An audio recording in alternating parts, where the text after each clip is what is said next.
Hi, welcome to Sportics. It's me Abdullanas. ഇന്നിവിടെ നമ്മൾ പരിചയപ്പെടാന്ന് വെച്ച് കഴിഞ്ഞാൽ എങ്ങനെ ഒരു ഗെയിം ഡെവലപ്പർ ആവാം, നിങ്ങൾക്ക് എന്തൊക്കെയാണ് അതിന് പഠിക്കേണ്ടത്, എന്തൊക്കെയാണ് നിങ്ങൾ അതിൽ കൂടുതൽ ഫോക്കസ് ചെയ്യേണ്ടത്, ഇതിനെ കുറിച്ചിട്ടുള്ളൊരു വീഡിയോ ആണ്. അപ്പോൾ ഈ ഒരു ഗെയിം ഡെവലപ്മെന്റ് എന്ന് പറഞ്ഞാൽ നിങ്ങൾക്ക് എല്ലാവർക്കും അറിയുന്ന ഒരു ടേമാണ്. ഗെയിം കളിക്കുന്നവർക്കും എന്താ പറയുക, കളിക്കാത്തവർക്കായാലും ഒരുപാട് ആൾക്കാർക്ക് അറിയുന്ന ഒരു ടേമാണ് ഗെയിം ഡെവലപ്പർ എന്താണെന്ന്. അപ്പോൾ അതിനെക്കുറിച്ച് ഞാൻ പറയുന്നില്ല. പക്ഷേ എങ്ങനെ നിങ്ങൾക്ക് അങ്ങോട്ട് എത്തിപ്പെടാം, അല്ലെങ്കിൽ ഒരു ഗെയിം ഡെവലപ്പറിന് നിങ്ങൾ എപ്പോഴും പറയാൻ പറ്റുക, അപ്പോൾ അതിനെ കുറിച്ചിട്ടുള്ളൊരു വീഡിയോ ആണിത്. അപ്പോൾ നമ്മളെ കൂടെയുള്ള എല്ലാവർക്കും വരുന്നൊരു ഡൗട്ടാണ്, ഇത് ഗെയിം ഡെവലപ്മെന്റ് സ്റ്റാർട്ട് ചെയ്യുമ്പോൾ ഏത് ഡിഗ്രിയിൽ നിന്നാണ് ഞാൻ പഠിക്കുക, അല്ലെങ്കിൽ ഏത് ഡിഗ്രി എടുത്താലാണ് എനിക്ക് അത് ചെയ്യാൻ പറ്റുക, അല്ലെങ്കിൽ ഞാൻ എന്ത് കോഴ്സ് ചെയ്യണം, ഇങ്ങനത്തെ ഒരുപാട് കാര്യങ്ങൾ വരാറുണ്ട്. അപ്പോൾ ഞാൻ പറയുന്നത് വെച്ചാൽ ഡിഗ്രി എന്ന് പറഞ്ഞു കഴിഞ്ഞാൽ ഒരു ക്വാളിഫിക്കേഷൻ മാത്രമാണ്. കാരണം ആ ക്വാളിഫിക്കേഷനിൽ പഠിപ്പിക്കുന്നുണ്ടെന്നുള്ള പോലെ നമുക്ക് ഉറപ്പില്ല. അപ്പോൾ ഞാൻ ഡിഗ്രീനെ ഡൗൺഗ്രേഡ് ചെയ്യാനോ അല്ലെങ്കിൽ പ്രൊമോട്ട് ചെയ്യാനോ കൂടി അല്ല പറയുന്നത്. ഡിഗ്രി എന്ന് പറഞ്ഞാൽ ആ ഒരു രീതിയിലാണ് പോകുന്നത്. അപ്പോൾ അതിന് സ്പെസിഫിക്കായിട്ട് നല്ലൊരു ഡിഗ്രി നമ്മൾ ഇന്ത്യയിൽ പോലും ഇല്ല. അപ്പോൾ അതുകൊണ്ട് തന്നെ ആ ഒരു ഡിഗ്രിനെ ഞങ്ങൾക്ക് നിങ്ങൾ എടുക്കണം ഞാൻ നിർബന്ധിക്കുന്നുമില്ല. അതുപോലെ തന്നെ കോഴ്സിന്റെ കേസ് പറയാന്നുണ്ടെങ്കിലും പല ഇൻസ്റ്റിറ്റ്യൂട്ടുകളും ഞാൻ പ്രൊവൈഡ് ചെയ്യാൻ കേട്ടിട്ട് എന്ന് വെച്ചാൽ അത്ര റെയർ ആയിട്ടാണ് കേട്ടിട്ടുള്ളത്. കൊടുക്കുന്നുണ്ടെങ്കിൽ തന്നെ അത് അത്രയും ക്വാളിറ്റിയിൽ കൊടുക്കുന്നുണ്ടെന്നുള്ള കാര്യത്തോട് നിങ്ങൾ അന്വേഷിച്ചിട്ട് വേണം കോഴ്സ് ചേരാൻ. ഒരുപാട് വീഡിയോസ് എനിക്ക് കേൾക്കാറുള്ള ഒരു കമന്റ് ആണ് ഈ ഇങ്ങനെയാണ് എന്ത് ഡിഗ്രി ആണ് ഏത് കോഴ്സ് ആണെന്നുള്ളത്. അപ്പോൾ അത് ഞാൻ പറയുന്നത് വെച്ചാൽ നിങ്ങൾ കോഴ്സിന് വേണ്ടി കൂടുതൽ നിങ്ങൾ സെൽഫ് ലേണിംഗ് അല്ലെങ്കിൽ നിങ്ങളുടെ സ്കില്ല് നിങ്ങൾ ഇമ്പ്രൂവ് ചെയ്യാന്നുള്ളതാണ്. നിങ്ങളൊരു കോഴ്സിന് പോയാലും നിങ്ങൾ സ്വന്തമായിട്ട് അത് ഇമ്പ്രൂവ് ചെയ്തെടുക്കാൻ പറ്റിയില്ലെങ്കിൽ നിങ്ങൾ ആ കോഴ്സ് പോയിട്ടൊരു കാര്യമില്ല. അതുകൊണ്ട് ഞാൻ പറയാൻ കാരണം കോഴ്സും ഡിഗ്രിയും ഇതിൽ വലിയ മാറ്റർ അല്ല. നിങ്ങൾ സ്വന്തമായിട്ട് എത്രത്തോളം പഠിക്കാൻ പറ്റുന്നോ അത്രത്തോളം നിങ്ങൾക്ക് ഇത് ചെയ്യാൻ പറ്റുന്നതാണ്. പിന്നെ വരുന്നതെന്ന് വെച്ച് കഴിഞ്ഞാൽ ഗെയിം എങ്ങനെ സ്റ്റാർട്ട് ചെയ്യണം, അല്ലെങ്കിൽ ഗെയിം ഡെവലപ്മെന്റ് എങ്ങനെ സ്റ്റാർട്ട് ചെയ്യണമെന്ന് വെച്ച് കഴിഞ്ഞാൽ നിങ്ങൾ ആദ്യം കുറച്ച് കാര്യം നോക്കണമെന്ന് വെച്ച് കഴിഞ്ഞാൽ നിങ്ങൾക്ക് ഏത് ഏരിയയിലുള്ള പ്ലാറ്റ്ഫോം അല്ലെങ്കിൽ ഏത് പ്ലാറ്റ്ഫോമിലുള്ള ഗെയിംസാണ് കൂടുതൽ ഡെവലപ്പ് ചെയ്യാൻ ഇൻട്രസ്റ്റ്, അതുപോലെ തന്നെ ഏത് ടൈപ്പ് ഗെയിമുകളാണ്. കാരണം ഓരോരുത്തർക്കും ഓരോ ടൈപ്പ് ഗെയിമുകൾ ഇഷ്ടമാണ് കളിക്കാൻ. ഇപ്പോൾ ചിലർക്ക് എന്താ പറയുക, ചിലർക്ക് അഡ്വഞ്ചേഴ്സ് ഗെയിംസ് ആണ് കളിക്കാൻ താല്പര്യം, ചിലർക്ക് ഹോറർ, ചിലർക്ക് സ്ട്രാറ്റജി ആയിരിക്കും, ചിലർക്ക് പസിൽസ് ആയിരിക്കും. അങ്ങനെ ഒരുപാട് ടൈപ്പ് ഓരോരുത്തർക്ക് ടേസ്റ്റുകളുണ്ട്. അത് ഗെയിം കളിക്കുന്നതിലും മാത്രമല്ല ഗെയിം ഡെവലപ്മെന്റിലും അത് വെക്കണമെന്ന് വെച്ച് കഴിഞ്ഞാൽ നിങ്ങൾക്ക് അങ്ങനത്തെ ഗെയിമുകൾ ഉണ്ടാക്കാൻ കൂടുതൽ ക്വാളിറ്റിയിൽ നിങ്ങൾക്ക് ഉണ്ടാക്കാൻ പറ്റും. നിങ്ങളുടെ ടേസ്റ്റിലുള്ള ഒരു ഗെയിം ആണെങ്കിൽ, അല്ലെങ്കിൽ നിങ്ങൾക്ക് ഒരു താല്പര്യമില്ലാത്തൊരു ഗെയിം ആണെങ്കിൽ നിങ്ങൾക്ക് അത്ര സ്മൂത്തായിട്ട് ആ ഗെയിം അത്ര നല്ല രീതിയിൽ നിങ്ങൾക്ക് ഉണ്ടാക്കാൻ പറ്റില്ല. അതുകൊണ്ടാണ് ഞാൻ പറയാനും ഏത് ടൈപ്പ് ഗെയിം ആണെന്ന് നിങ്ങൾ ഫോക്കസ് ചെയ്യണം. പിന്നെ എന്ന് വെച്ച് കഴിഞ്ഞാൽ 2D ആണോ 3D ആണോ എന്നുള്ളൊരു ഡൗട്ട് വരാം. അപ്പോൾ 2D ഇനീഷ്യലി സ്റ്റാർട്ട് ചെയ്യുക ഏറ്റവും നല്ലതെന്ന് ഞാൻ പറയുന്നത്. പക്ഷേ 2D കഴിഞ്ഞ് 3Dയിലേക്ക് നിങ്ങൾ മൂവ് ചെയ്യുകയും വേണം, അത് ട്രൈ ചെയ്യുകയും വേണം. സ്റ്റാർട്ടിങ്ങിൽ മാത്രമേ ഞാൻ പറയുന്നത് 2D വെച്ച് നിങ്ങൾ കിക്ക് ഓഫ് ചെയ്യുക. അത് കഴിഞ്ഞ ശേഷം പിന്നീട് നിങ്ങൾക്ക് 3D ചെയ്യാം. അതനുസരിച്ച് നിങ്ങൾക്ക് ഇമ്പ്രൂവ് ചെയ്ത് വരാം. അപ്പോൾ വേറെ എല്ലാവരും വരുന്ന ഡൗട്ട് അല്ലെങ്കിൽ മെയിനായിട്ട് പറയുന്നത് ഗെയിം ഡെവലപ്മെന്റ് എന്ന് പറഞ്ഞു കഴിഞ്ഞാൽ ഒരാളല്ല സാധാരണ ഉണ്ടാക്കാറ്. പക്ഷെ ഇപ്പോൾ ഒരുപാട് ആൾക്കാർ ഇൻഡിവിജ്വലായിട്ടും ഗെയിം ഉണ്ടാക്കാറുണ്ട്. അത് ഒരുപാട് സമയം എടുത്തിട്ടും ഒരുപാട് എഫേർട്ട് എടുത്തിട്ട് ചെയ്യണവരുണ്ട്. അപ്പോൾ ഞാൻ പറയാന്ന് വെച്ചാൽ ഒരു ഗെയിം ഉണ്ടാക്കുമ്പോൾ അതിൽ പല കാര്യങ്ങളും എക്സ്റ്റേണൽ ഹെൽപ്പ് അല്ലെങ്കിൽ വേറെ പുറത്തുള്ള ഒരാളെ ഹെൽപ്പ് വേണ്ടി വരാറുണ്ട്.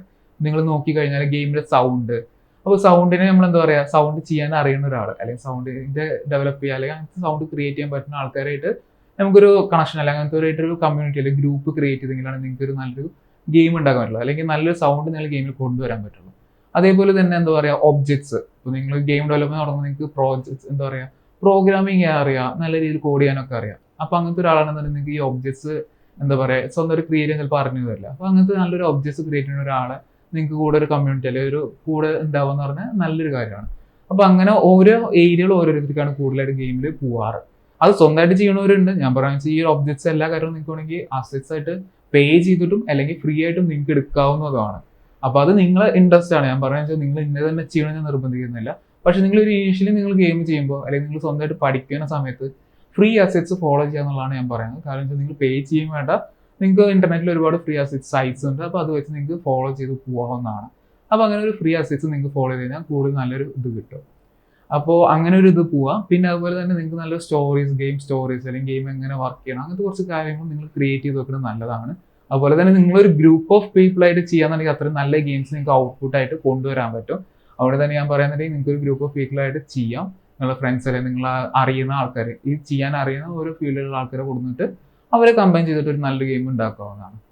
അപ്പോൾ ഇതല്ലാണ്ട് വേറൊരു ഗെയിം ഡെവലപ്പർ ആവാൻ വേണ്ട വേറെ കാര്യം എന്ന് വെച്ച് കഴിഞ്ഞാൽ ഏത് ഗെയിം എഞ്ചിൻ നിങ്ങൾ ഫോക്കസ് ചെയ്യുന്നതാണ്. കാരണം വെച്ചാൽ എല്ലാവർക്കും ഒരു ഡൗട്ടാണ്, ഏത് ഗെയിം എഞ്ചിനാണ് നല്ലത് അല്ലെങ്കിൽ ഏത് ഗെയിം എഞ്ചിനാണ് കൂടുതൽ ഫോക്കസ് ചെയ്യേണ്ടത്, എനിക്ക് ഏതായിരിക്കും പഠിച്ച എളുപ്പം. ഒരുപാട് ആൾക്കാർ എന്താ പറയുക കുറേ കൺഫ്യൂഷൻസ് വരുന്നുണ്ട്.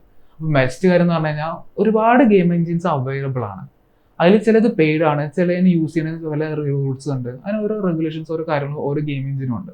അപ്പോൾ അതിൽ ഫ്രീ ആയിട്ടുള്ള ഗെയിം എഞ്ചിനും ഉണ്ട്, പെയ്ഡും ഉണ്ട്. അപ്പോൾ ഞാൻ പറയുന്നത് വെച്ച് കഴിഞ്ഞാൽ കുറച്ച് പോപ്പുലർ ആയിട്ടുള്ള ഗെയിം എഞ്ചിൻസ് ഞാൻ ജസ്റ്റ് മെൻഷൻ ചെയ്യാം. അതിൽ ഏതെങ്കിലും ഗെയിം എഞ്ചിൻ നിങ്ങൾക്ക് ഫോക്കസ് ചെയ്യണമെന്ന് നല്ലതാണ്. ഓക്കെ, അപ്പോൾ ഫസ്റ്റ് വേണമെന്ന് പറഞ്ഞാൽ യൂണിറ്റി ആണ്. അതേപോലെ തന്നെ അൺറിയൽ എഞ്ചിൻ, പിന്നെ ഗോഡോട്ട്. ഇങ്ങനെ 3 ഗെയിം എഞ്ചിൻസ് ഞാൻ ജസ്റ്റ് സജസ്റ്റ് ചെയ്യുന്നത്. എന്തുകൊണ്ടാണ് ഈ 3 എഞ്ചിൻസിലെ ഗോഡോട്ട് ചിലപ്പോൾ നിങ്ങൾക്ക് കേട്ടെന്ന് വരാൻ ചാൻസ് കുറവാണ്. ഗോഡോട്ട് എന്തുകൊണ്ട് ഞാൻ പറയാൻ കാരണം വെച്ച് കഴിഞ്ഞാൽ അതൊരു ഓപ്പൺ സോഴ്സ് ആണ്. അത് നല്ലൊരു ഗ്രോത്തും ഉണ്ടായിട്ടുണ്ട്. ഇപ്പോൾ നിങ്ങൾ നോക്കി കഴിഞ്ഞാൽ ഇപ്പോൾ അടുത്ത് നല്ലൊരു ഗ്രോത്തിൽ വന്നുള്ള ഒരു ഗെയിം എഞ്ചിനാണ് ഗോഡോട്ട്. അതുകൊണ്ട് തന്നെ ഫ്രീ ടു യൂസ് ആണ്. അതുപോലെ തന്നെ വെയിറ്റ് ഭയങ്കര ലൈറ്റ് വെയിറ്റ് ആയിട്ടാണ് എനിക്ക് ഫീൽ ചെയ്തിട്ടുള്ളത്. ഞാൻ ഡെവലപ്പ് ചെയ്തപ്പോൾ എനിക്ക് അത്ര എഫേർട്ട് അല്ലെങ്കിൽ വലിയൊരു ഇത് എടുക്കേണ്ടി വന്നിട്ടില്ല സ്റ്റാർട്ട് ചെയ്യാൻ അല്ലെങ്കിൽ കോഡിങ് ഇത് മൂവ് ചെയ്യാൻ.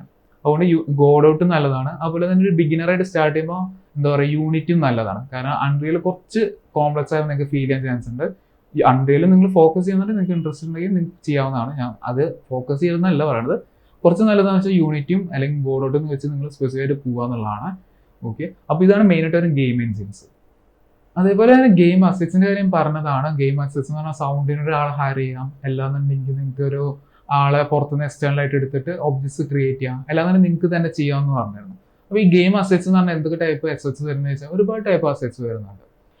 അപ്പോൾ അതിൽ ഞാൻ ജസ്റ്റ് കുറച്ച് അസറ്റ്സിനെ കുറിച്ച് ഞാൻ പറഞ്ഞുതരാം.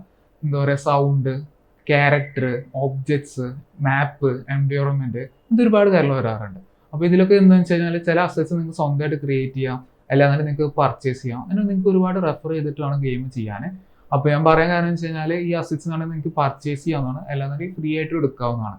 അപ്പോൾ നിങ്ങളെ ഇഷ്ടത്തിനനുസരിച്ച് നിങ്ങൾക്ക് ഏത് അസറ്റ്സ് വേണം ഏത് വേണം നിങ്ങൾക്ക് ഫോക്കസ് ചെയ്യാം. അപ്പോൾ ഇതാണ് മെയിനായിട്ട് ഒരു അസറ്റ്സിന്റെ കേസ്. അപ്പോൾ അത് എന്താ പറയുക, അസറ്റ്സ് എവിടെ നിന്ന് കിട്ടുമെന്ന് ചോദിച്ചാൽ ഒരുപാട് സൈറ്റുകളുണ്ട്. യൂണിറ്റിയുടെ തന്നെ ഒഫീഷ്യൽ സൈറ്റിൽ പോയാലും നിങ്ങൾക്ക് കിട്ടാവുന്നതാണ്. അപ്പോൾ ആ രീതിയിൽ നിങ്ങൾക്ക് വേണമെങ്കിൽ നോക്കാം. അതിൽ പെയ്ഡ് ആയിരിക്കും കൂടുതൽ ഉണ്ടാവാം, ഫ്രീ അസറ്റ്സ് കുറവാണ്. അതുപോലെ ഫ്രീ അസറ്റ്സ് സൈറ്റുകൾ ഒരുപാട് അവൈലബിൾ ആണ്. നിങ്ങൾക്ക് അതിനെക്കുറിച്ച് കൂടുതൽ എവിടുന്ന് അസറ്റ്സ് കിട്ടണം അല്ലെങ്കിൽ അതിനെക്കുറിച്ച് അറിയണം താല്പര്യം ഉണ്ടെങ്കിൽ അടുത്ത വീഡിയോ ആയിട്ട് നിങ്ങൾക്ക് ചെയ്യണമെന്ന് പറയുകയാണെങ്കിൽ ഞാൻ ചെയ്യാവുന്നതാണ്. അതേപോലെ തന്നെ ഞങ്ങൾ ഈ ഒരു ട്യൂട്ടോറിയൽ എന്താ പറയുക, ഗോഡോട്ട് വെച്ചൊരു ഗെയിം ഡെവലപ്മെന്റ് എങ്ങനെ ചെയ്യാം അല്ലെങ്കിൽ ഒരു ഗെയിം എങ്ങനെ ഉണ്ടാക്കാമെന്ന് കുറിച്ചിട്ടൊരു വീഡിയോ ഞങ്ങൾ ചെയ്യാൻ പോകുന്നുണ്ട്. നിങ്ങൾ ഈ വീഡിയോ കുറച്ച് ലേറ്റ് ആയിട്ട് കാണുന്നുണ്ടെങ്കിൽ നിങ്ങൾക്ക് ചിലപ്പോൾ ആ വീഡിയോ ഞങ്ങളെ ചാനൽ അവൈലബിൾ ആയിരിക്കാം. അപ്പോൾ അത് വെച്ച് നിങ്ങൾക്ക് കൂടുതൽ കാലം പഠിക്കാം. എന്ന് പറഞ്ഞാൽ ഒരു ഗെയിം എങ്ങനെ ഫ്രം സ്ക്രാച്ച് ഒരു അറിയാത്ത ഒരാളെങ്ങനെ ഗോഡോട്ട് വെച്ച് ഇൻസ്റ്റാൾ ചെയ്തിട്ട് മൂവ് ചെയ്യണമെന്ന് കുറിച്ചുള്ള വീഡിയോ ആയിരിക്കും അത്. അപ്പോൾ അങ്ങനത്തെ വീഡിയോസ് ഇനി ഒരുപാട് വരുന്നതായിരിക്കും ഈ ചാനൽ. അപ്പോൾ നിങ്ങൾക്ക് അത് നോക്കാവുന്നതാണ്.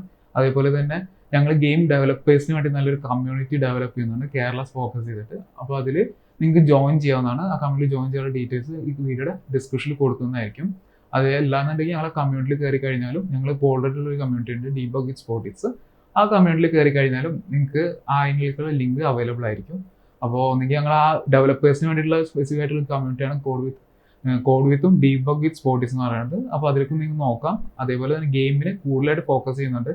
ഈ ഒരു കമ്മ്യൂണിറ്റി നിങ്ങൾ കൂടുതൽ യൂസ്ഫുൾ ആയിട്ട് യൂസ് ചെയ്യുന്നതായിരിക്കുന്നു. അതേപോലെ തന്നെ നല്ല കമ്മ്യൂണിറ്റി അല്ലെങ്കിൽ നിങ്ങൾക്ക് നല്ലൊരു ഫ്രണ്ട്സ് അല്ലെങ്കിൽ നല്ലൊരു ഗ്രൂപ്പ് ഓഫ് ഡെവലപ്പേഴ്സ് ജോയിൻ ചെയ്യാനും കൂടി ആ ഒരു കമ്മ്യൂണിറ്റി കൊണ്ട് നിങ്ങൾ യൂസ് ചെയ്യാൻ പറ്റുമെന്ന് ഞാൻ വിചാരിക്കുന്നു. അപ്പോൾ ഇതാണ് മെയിനായിട്ട് വരുന്നത്. അതുപോലെ തന്നെ ഇവർക്ക് ഈ വീഡിയോ മനസ്സിലായിരിക്കുന്നു. എല്ലാവരും ഒരു നല്ല ഗെയിം ഡെവലപ്പർ ആവട്ടെ എന്ന് ഞാൻ ആശംസിക്കുന്നു. അപ്പോൾ ഇവർക്കും നന്ദി, താങ്ക്സ്.